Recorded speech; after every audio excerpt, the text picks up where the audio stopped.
7 اکتوبر کا جو حادثہ ہوا ہم کو بتایا جا رہا تھا کہ اب تو اسرائیل ختم ہونے والا ہے اور حماس اتنی طاقتور ہو گئی ہے، لیکن کیا ہوا اس کے بدلے میں؟ اچھا خاصا ہنستا کھیلتا شہر اس کو سنسان بنا دیا گیا، اجاڑ دیا گیا، لاکھوں لوگ جو ہے نا وہ ہزاروں کی تعداد میں لوگ مارے گئے ہیں۔ تو مسئلہ یہ ہے کہ فلسطین کا مسئلہ سعودی عرب حل کرے گا، اس وقت حل کرے گا جب اس طرح کی رکاوٹیں نہ ہونا، جب سعودی عرب نے یہ سوچا ہوا ہے کہ ڈپلومیسی کی سطح پر اس مسئلے کو حل کیا جائے، لیکن جب اس طرح کی کوششیں ہوتی ہیں تو پھر کیا ہوتا ہے، وہ جو بات چیت سے مسئلہ کا حل نکلنے کی کوشش ہو رہی ہوتی ہے وہ پوری خراب ہو کر کے رہ جاتی ہے۔ تو بھائی سعودی عرب ہر طرح سے جب اس کو لگا کہ اس کے پاس طاقت ہے، الگ الگ جو عرب اسرائیل جنگیں ہوئی ہیں اس کی تاریخ آپ اٹھا کر کے دیکھیں، اس نے فوجی سطح پر بھی کوشش کی، بلکہ عرب اسرائیل جنگوں میں سب سے زیادہ سرمایہ، سب سے زیادہ ہتھیار فراہم کرنے والا سعودی عرب تھا۔ دوسرے عرب ممالک نے بھی پورے طور پہ کوشش کی، اس میں کامیابی نہیں ملی۔ ڈپلومیٹک سطح پہ مسلسل بات چیت ہوتی رہتی ہے، لیکن مسئلہ یہی ہے کہ ایران اپنی پراکسیز کو بھیج کر کے ان چیزوں کو سبوتاژ کرتا ہے، اس کو خراب کرتا ہے۔ سعودی عرب میں جو ایک مسئلے کا حل نکالنے کے لیے کوشش ہو رہی ہے، باقی کوئی اگر کسی کو یہ لگتا ہے کہ بھائی جنگ ہونی چاہیے، لڑائی ہونی چاہیے، سعودی عرب اپنی فوج کو بھیج دے، ہم کیا کر رہے ہیں فلسطین کے لیے؟ ہم چاہتے ہیں کہ سعودی اپنی فوج بھیج کر کے اپنے لوگوں کو قتل کروائے، اور ہم کیا کر رہے ہیں؟ ہمارا بھی کچھ ذمہ داری ہے کہ نہیں ہم پر بھی فلسطینیوں کی؟ بھائی ہم کچھ نہیں کر سکتے ہیں، اٹھ کر کے دعا تو کر سکتے ہیں، فجر کی نماز میں قنوت نازلہ تو پڑھ سکتے ہیں، ہم اپنی نیند نہیں قربان کر سکتے فلسطینی بھائیوں کے لیے کہ فجر میں اٹھ کر کے اللہ تعالیٰ سے دعائیں کرے قنوت نازلہ میں، اور ہم چاہتے ہیں کہ سعودی عرب اپنے فوجوں کو قربان کر دے فلسطین کے لیے؟ تو ایسا نہیں چلتا ہے بھائی۔ ہر چیز کا ایک شرعی اصول ہوتا ہے، ضابطہ ہوتا ہے، جو حکومت کے اور اقتدار کی کرسی پر بیٹھا ہوا ہوتا ہے وہ ساری چیزوں کو دیکھ رہا ہوتا ہے، اس کو بہت ساری مصلحتیں اس کو سامنے رکھنی ہوتی ہے۔ ہمارے یہاں لوگ سعودی عرب کے بارے میں بولتے ہیں کہ فلسطین مظلوم ہے، ساتھ کیوں نہیں دیتے؟ بھائی میں ان سے سوال کرتا ہوں، ہندوستان میں بھی تو مسلمان مظلوم ہیں، آپ کیا کر رہے ہیں؟ آپ اگر سب کو لگتا ہے کہ صورتحال کیسی بھی ہو بس اپنی جان داؤ پہ لگا کے کھڑا ہو جانا ہے، تو کتنے مسلمان مظلوم ہیں جن کے گھر بلڈوروں سے توڑ دیے جاتے ہیں؟ جاؤ کھڑے ہو نا وہاں پر۔ تم کو صرف سعودی عرب کو لگتا ہے کہ سعودی عرب کو مظلوم کی حمایت کرنی چاہیے، بطور فرد آپ پر بھی تو مظلوم کی حمایت واجب ہے۔ آپ کیوں نہیں جاتے ہیں کسی بلڈوزر کے سامنے کھڑے ہو جائیں کہ نہیں مسلمان بھائی کا گھر میں نہیں توڑنے دوں گا؟ پھر آپ کو مصلحت یاد آنے لگتی ہے کہ اس میں یہ مصلحت ہے، ابھی ہمارے پاس طاقت نہیں، ابھی ہم کمزور ہیں۔ تو بھائی جیسے آپ کی فرد کی مصلحت آپ کے لیے بہت اہم ہے نا، ان کو پورے ملک کی مصلحت دیکھنا ہے۔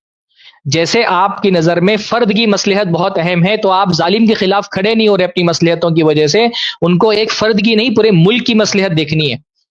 اور اگر وہ اس معاملے میں غلطی پر ہے تو پکڑ کرے گا اللہ تعالیٰ ان کی۔ آپ یہاں اسٹیڈیم میں بیٹھ کر کے آپ تبصرے کر رہے ہیں، آپ کو کیا پتا کہ وہ کس طرح کی صورتحال سے دو چار ہے؟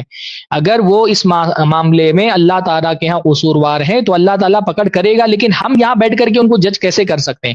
وہ کس صورتحال سے دو چار ہیں ہم یہاں کیسے بتا سکتے ہیں؟ یہ ہم ہندوستانیوں کا بہت بڑا مسئلہ ہے۔ ڈیموکریٹک ملک کے عوام میں یہ بہت بڑا مسئلہ ہوتا ہے کہ جیسے یہاں پر بیٹھ کر کے تبصرے کرتے رہتے ہیں نا یہاں کی حکومت میں، جیسے یہاں بیٹھ کر کے سعودی عرب پر تبصرہ کر رہے ہیں۔ یہ بندے کی اپنی لائف میں کچھ بھی ٹھیک نہیں ہے، نہ اس کی جاب اچھی ہے، نہ اس کا کاروبار اچھا ہے، یہ اپنے ریلیشن میں بھی خراب ہے، اور یہ بیٹھ کر کے تبصرہ کرتا ہے کہ سعودی عرب یہ کیوں نہیں کر رہا، سعودی عرب وہ کیوں نہیں کر رہا۔ ارے بھائی تو اپنی زندگی دیکھ لے پہلے، نہ تیری زندگی میں کوئی چیز تیرے سیٹل نہیں ہے، تو ہر سطح پر ناکام ہے، اور تو سعودی عرب کو بتا دے کہ سعودی عرب کو یہ کرنا چاہیے وہ کرنا چاہیے۔ سعودی عرب جو اللہ تعالیٰ نے اس کو توفیق دی ہے، اس کی ایک پوری تاریخ ہے، موقع ملا تو کبھی انشاءاللہ تعالیٰ وہ تاریخ بیان کریں گے ہم کہ سعودی عرب نے فلسطین کے لیے کیا کیا قربانیاں دی ہیں، اور وہ اپنے طور پہ کر رہا ہے، جو وہ کر سکتا ہے وہ کر رہا ہے۔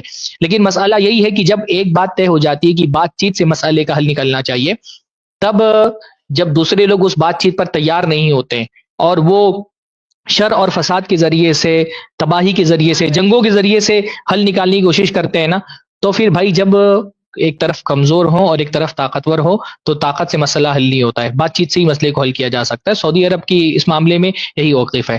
باقی رہا آپ شرعی اعتبار سے دیکھیں، خود اللہ کے رسول صلی اللہ علیہ وسلم کی سیرت کو دیکھیں، کیا ایسا نہیں تھا کہ اللہ کے نبی صلی اللہ علیہ وسلم کے زمانے میں بہت بڑی تعداد میں مسلمان الگ الگ علاقوں میں مظلوم تھے جن کو ہجرت سے روک دیا گیا تھا؟ خود آپ دیکھیں کہ مکہ کے اندر کتنے سارے مظلومین تھے جبکہ مدینہ کی ریاست قائم ہو چکی تھی، لیکن کہ اللہ کے رسول نے ریاست قائم ہوتے ہی مکہ پہ حملہ کر دیا کہ تم مسلمانوں پہ ظلم کر رہے ہو؟ نہیں، بلکہ صلح حدیبیہ کے موقع پہ تو دیکھیے، مجھے نام نہیں یاد آ رہا ہے، ابو جندل تھے، کون تھے صحابی، وہ سہیل بن عمرو کے بیٹے تھے، عمرو بن سہیل غالباً ان کا نام تھا، ہتھ کڑیوں میں جکڑے ہوئے ہیں اللہ کے رسول کے پاس صلح حدیبیہ کے موقع پہ کہ اللہ کے رسول مجھے لے چلیں، یہ لوگ میرے ایمان کے لیے فتنہ بنے ہوئے ہیں۔ اور اللہ کے رسول نے کہا بھی حضرت جو سہیل بھی نمبر آئے تھے کہ بھائی اب تو ابھی ہمارا معاہدہ صرف طے ہوا ہے، ابھی سائن اور دستخط نہیں ہوئی ہے، ہم اس کو لے کر کے جائیں گے. تو انہوں نے کہا نہیں، آپ کیونکہ یہ صلح کر چکے ہیں کہ ہماری طرف کا کوئی بندہ آپ کے پاس جائے گا تو آپ لوٹائیں گے، تو آپ کو لوٹانا پڑے گا، بات تو ہو چکی ہے اس پر. اللہ کے رسول نے لوٹا دیا، ایک مظلوم مسلمان کو ظالموں کے ہاتھ میں واپس لوٹا دیا. مصلحت تھی، معاہدہ ہو چکا تھا. تو بعض مرتبہ مصلحتیں بھی دیکھنی پڑتی ہیں. یہ مسئلہ یہ ہے کہ یہ تحریکی لوگ قرآن حدیث پڑھتے نہیں ہیں، فقہ سے واقفیت نہیں ہے. ان کو لگتا ہے کہ جیسے دین کے معاملے میں جذبات ہے ویسے سیاست کے معاملے میں بھی جذبات سے کام لینا ہے. بھائی دین کی متعین ہدایات ہیں، ہر مسئلے میں شریعت نے ہم کو رہنمائی کی ہے الحمدللہ. ہم سعودی عرب کا ایسا کوئی ناجائز دفاع نہیں کر رہے، ہم تو کہہ رہے ہیں بھائی وہاں کی صورتحال کیا ہے اللہ بہتر جانتا ہے. اگر وہ کسی معاملے میں قصوروار ہوئے تو اللہ تعالیٰ کی ان کی پکڑ ہوگی. لیکن مسئلہ ہمیشہ ایک طرفہ بیان کیا جاتا ہے. سعودی عرب حمایت نہیں کر رہا ہے، اس وجہ سے سعودی عرب برا ہے. اور ایران جو عراق میں، افغانستان میں، لبنان میں، بحرین میں حمایت تو دور کی بات ہے، وہ تو ظالموں کا ساتھ دیتا رہا ہے. آپ کو سعودی عرب سے شکایت ہے کہ مظلوموں کا ساتھ نہیں کیوں دے رہا، تو ایران تو ظالموں کا ساتھ دیتا رہا ہے. اس کے باقاعدہ بیانات موجود ہیں، احمدی نژاد کا بیان موجود ہے.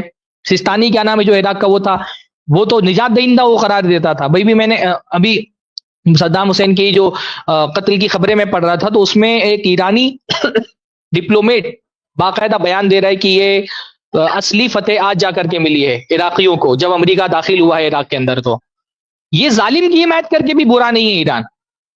کیوں؟ عراق کا مسلمان نہیں تھا، فلسطین کا مسلمان ہی مسلمان ہے. عراق میں سنیوں کے خلاف امریکہ کی مدد کرنے کے باوجود بھی ایران برا نہیں ہے. افغانستان میں امریکہ کی مدد کرنے کے باوجود بھی سنیوں کے خلاف ایران برا نہیں ہے. تو بھائی انصاف کی بات کرو تو دونوں طرف سے بات کرو. اگر آپ کہتے ہیں سعودی عرب برا ہے کیونکہ وہ ظالم کا مقابلہ نہیں کر رہا، تو ایران تو ڈبل برا ہے کیونکہ وہ ظالم کی حمایت کرتا رہا ہے مسلمانوں کے خلاف.